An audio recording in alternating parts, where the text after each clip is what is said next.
एक मैच अगर कराने से उसको 3 से 4 करोड़ रुपए का घाटा होता है, खर्चा आता है, उससे कहीं गुना वो कमा लेती है।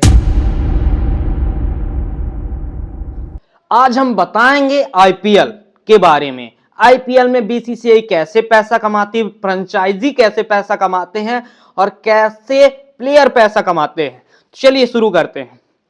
एक आईपीएल जब होता है, सीजन स्टार्ट होता है, तो उस पर कई सारी फ्रेंचाइजियां पैसा लगाती हैं। अब आप ये सोचेंगे फ्रेंचाइजी कितना पैसा तक लगा सकती हैं, तो मैं बता देता हूँ। जैसे वो मुंबई इंडियंस हो गई, royal challenger Bengaluru, Lucknow giants हो गई, कोलकाता, हैदराबाद, बाकी सारी, तो इनमें क्या, इनके पास एक पर्स होता है, वॉलेट, जैसे हम लोगों के पास पर्स वगैरह होता है ना पैसे रखने के लिए, ऐसे उनके पास बड़ा पर्स होता है, अकाउंट जिसको बोलते हैं। उनमें कम से करीब 100 करोड़ के अप्रोक्स एक फ्रेंचाइजी के पास रहता है। वो उस पैसे से अपने प्लेयर खरीदते हैं, उस पैसे से प्लेयर के लिए रहने खाने की व्यवस्थाएं करते हैं, ये सब होता है। तो एक फ्रेंचाइजी के पास 100 करोड़, तो अब बताइए 8 से 9 फ्रेंचाइजी रहती है, तो उस पर कितना पैसा होता होगा। सबके पास ऐसे ही पैसे रहते हैं। इसके बाद क्या होता है, इसके बाद क्या करते हैं प्लेयर, जैसे ही सीजन स्टार्ट होता है, पहला मैच होता है, तो उस पे करीब बीसीसीआई जो होता है, जो मैनेजमेंट देखता है एक ग्राउंड का, एक स्टेडियम का पूरा मैनेजमेंट ऑल ओवर, उस पे करीब 3 से 4 करोड़ रुपए खर्चे आते हैं सिर्फ एक मैच कराने में। जी हाँ, एक मैच कराने में 3 से 4 करोड़ रुपए खर्चे होते हैं। अब उस पे एक सीजन में आईपीएल के कम से कम 60 से 65 मैच होते हैं, तो आप सोच सकते हैं कितना बड़ा पैसा इन्वेस्ट होता है बीसीसीआई का आईपीएल कराने में। अब सोचिए कि उस पे फ्रेंचाइजी कमाती कैसे है। अब देखिए क्या होता है कि कोई भी फ्रेंचाइजी अगर अपने बैट्समैन, अपने बॉलर को उतारती है, तो इसका एक कपड़ा होता है जो कि ड्रेस कोड होता है, उस पर कई सारे ब्रांड का प्रचार होता है। उस ब्रांड का प्रचार करती है फ्रेंचाइजी, और उस ब्रांड का जब प्रचार करती है तो उसको बेनिफिट्स मिलते हैं और उसको पैसे आते हैं। तो कम से कम अगर एक ब्रांड का प्रचार करती है तो 15 से 20 करोड़ रुपए वो ले ही लेती है 50 से 60 मैचों के लिए। और एक फ्रेंचाइजी उनके पास नहीं, काफी सारे ब्रांड के एड रहते हैं उस पर। तो इस तरीके से फ्रेंचाइजी कमाती है। और आईपीएल में हालांकि जीतने के बाद जो ट्रॉफी मिलती है, जो विनिंग अमाउंट मिलता है, वो काफी कम रहता है।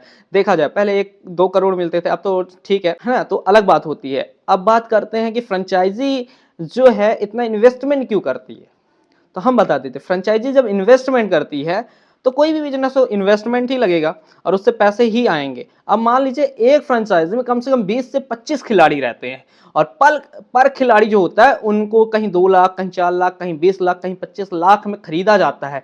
कोई कोई खिलाड़ी तो 10 करोड़, 15 करोड़, 20 करोड़ में भी आते हैं, तो उनको खरीदना पड़ता है। पिछले साल शाहरुख खान ने मिचेल स्टॉक को खरीदा था 20 करोड़ रुपए में। उनकी एक गेंद फेंकने की जो कीमत थी वो 44 लाख रुपए थी। तो आप सोच सकते हैं। तो पैन कॉमिक्स को हैदराबाद ने 14 करोड़ 15 करोड़ में खरीदा था। अब सोच सकते हैं कितना पैसा होता है एक फ्रेंचाइजी के पास।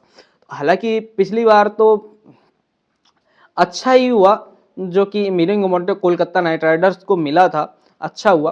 तो इस तरीके से पैसा कमाते हैं और बीसीसीआई इससे बहुत बड़ा पैसा छापती है। एक मैच अगर कराने से उसको 3 से 4 करोड़ रुपए का घाटा होता है, खर्चा आता है, उससे कहीं गुना वो कमा लेती है। आपको पता है बीसीसीआई जो कि एक मैच से ब्रॉडकास्टिंग वगैरह हर तरह से खर्चे काटे कितना पैसा बचाती है, 5 से 6 करोड़ बचाती है। और 50 से 60 मैच होते हैं, तो लगा लीजिए गुणा भाग, यानी कि 500-600 करोड़ रुपए तो एक सीजन में उसके अंदर हो जाते हैं खर्चा काटे।